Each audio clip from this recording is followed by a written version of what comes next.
We usually tend to think that wasting your life looks like something big, like a car crash or something really dramatic, something big. And the confusing reality of the situation is that honestly, wasting your life is quiet. It's slow. It's like a steady leak of energy caused by things you haven't decided to do yet. And trust me, I know most of you guys watching this video are not lazy. I refuse to believe it. I've seen no evidence of it. You're not lazy. You're just heavy. You're just carrying around 50 or 60 or 70 different versions of yourself that might fit into a specific future that you pictured. Oh, maybe I'll start that business tomorrow, or maybe I'll go to the gym, or maybe I'll read that book that I bought that's been there for a year. And I think we have to face it, as a collective, our brains don't have unlimited storage. It doesn't have unlimited RAM. Every single maybe that you throw into the equation, every single little situation that you haven't closed out is actually a process in the background of your brain, and that eats away at your ability to actually be present and do something that's right in front of you right now. And the best way that I've been able to picture it is almost picture that there's a little bit of a tax in the back of your brain every time you're holding on to old information. You have to pay that tax every single time you want to switch gears and do something new, and it adds up. So if you want to take control of your life, really get this thing on the rails, and you want to simplify everything around you, you have to stop paying that tax. And there's a specific comfort in being a spectator in this life. You're watching this gameplay right now, and you're listening to me talk. It feels like progress because you are engaging with ideas, but there's a danger in making spectator mode your default setting for actual reality. For YouTube videos, that's fine. If you're on your computer, your phone, your TV, whatever it is, that's cool. But in your day-to-day life, if you're walking down the road and you're in spectator mode, well, to put it kindly, this is just where things go off the rails. If you're watching a YouTube video, if you're playing a game, the objectives are clear. You know where to go. There's probably an ideal way to play, and there's a meta, but in real life, you waste time because you're terrified that picking one objective means that you lose your progress on all the other objectives. So you stay in the lobby. You're in that pre-game lobby. You're doing research.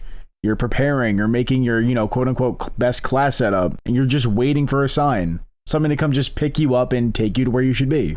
But if you sit down and just spend your whole life waiting, it might just waste away in front of you. And the truth is, it's hard to get out of that pre-game lobby feeling when everyone you know is just sitting there with you. A lot of people are in this situation. There's a reason I'm making this video. And that's also why I started my Discord. I wanted to make a place where the conversation isn't just slop or mindless chatter or just something engaging for the sake of being engaging. I'm working on making this a place where we could actually hold each other accountable, talk about self-improvement, or talk about life as deep as we feel like doing it. So whether it's sharing what you're working on or suggesting topics that you want to watch in a future video from me, we're going to be in there solving real world problems, and it's just a space for people who are tired of being spectators in their lives. So if you're ready to actually come close some loops for yourself, the link's there in the description for you to join. It's absolutely free. We just chill and chat in there. It's totally up to you. But something that is absolutely paramount to tackle that really will help you push the needle on making progress with this topic is looking into why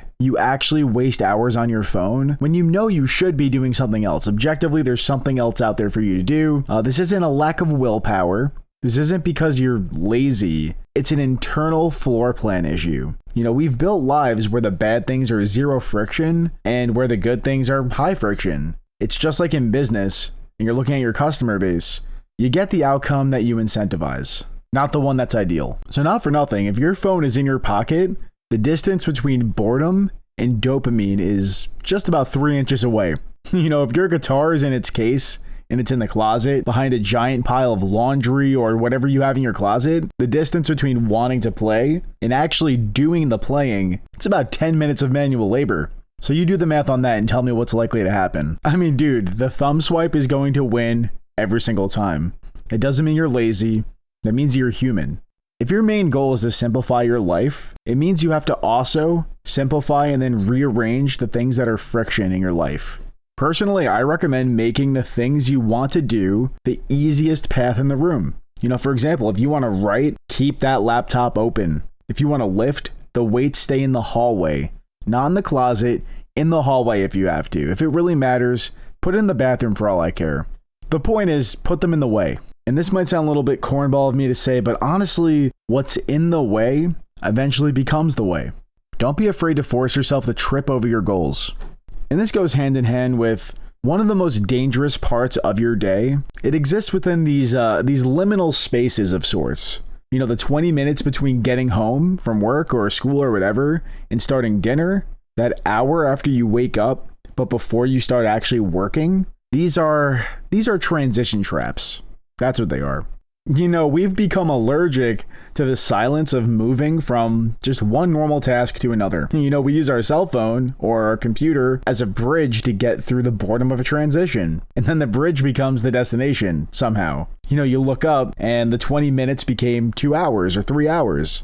I mean, man, like I was sitting on my couch today. I had a few different things to do and I looked up from my phone. I'm laying there with my girlfriend. And I realized I'm like, oh my God, like I got to get up. I got to make my food for tomorrow. I got to do this, that, the other. And sometimes you just get locked into it. And believe me, I didn't decide to sit there and waste that time. It just kind of happened. I guess I used like a digital sedative to avoid some sort of a 3-minute silence or a transition. To stop wasting your life and just letting it waste away from you, you gotta learn to exist in that dead time zone without reaching for a screen or some type of a sedative. I mean, commonly I think about my time at work. And my work, while, you know, I do work in accounting and there is a fair amount of downtime, it's also like, what am I gonna do with that downtime? Like, am I gonna pop open TikTok or am I gonna go on YouTube? Am I gonna go on Reddit? I have my phone, I have a computer, and I have me. So what am I really gonna do?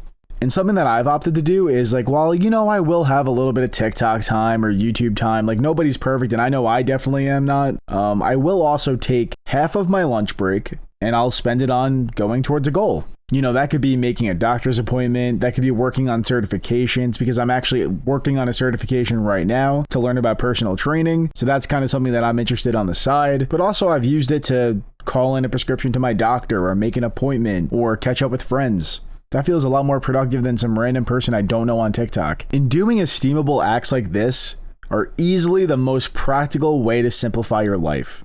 You know, think of it. Go through your mental list of everything you've been meaning to do or putting off, or it could be as small as, you know, sending a text as a response. It could be as big as making a doctor's appointment. You know, you have two choices in this scenario. Either do it in the next 10 minutes or officially decide you aren't going to do it. Really put down your money right now, put your hand on the table, slam your fist. Am I going to do this or am I not? Regardless, it needs to leave my brain soon. The quality of a decision rarely decides greatness, but the actual ability to create a decision, to actually create your reality and make that choice, that makes all the difference. There's an incredible, almost physical relief in saying, I'm not going to learn that language this year. Delete the app, move the book, close the loop.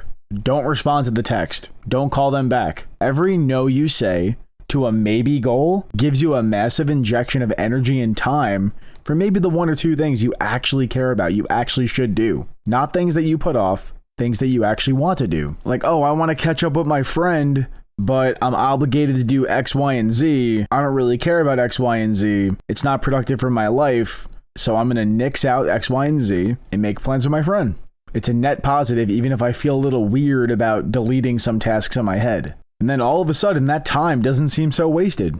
Truthfully, a simple life isn't about doing less. It's actually about having fewer undecided things, fewer 5 out of 10s. Have some 8 out of 10s, 9 out of 10s, 10 out of 10s in your life. Stop carrying the weight of a person you aren't actually going to become. If you don't have the aspirations to actually become this person who does XYZ thing, then let's just drop it. Let's drop it together.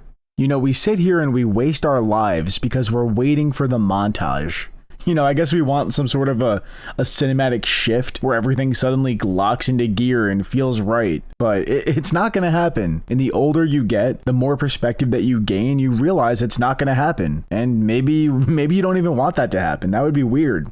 Fixing your life is incredibly boring. The boring piece is where you want to be. It's honestly deciding that good enough today is infinitely better and does laps around perfect never. And making these changes in your life means admitting that the only thing that is real is what you're doing with your hands right now in this physical moment. So I have a challenge for you guys today. I want to hear about your decision debt. I want you guys to go to the comments right now and officially close one loop with me. Tell me one thing you've been meaning to do that you're either choosing to delete or finish in the next 24 hours. You know, there's no maybes, no I don't knows. Pick it, post it, and then go do it. And honestly, for me, I think I'm just going to respond to a lot of text messages I haven't responded to in a few days. I decided I do want to respond to them, and I originally thought I did. Now it's been multiple days. So right after I upload this video, I'm going to respond to those texts.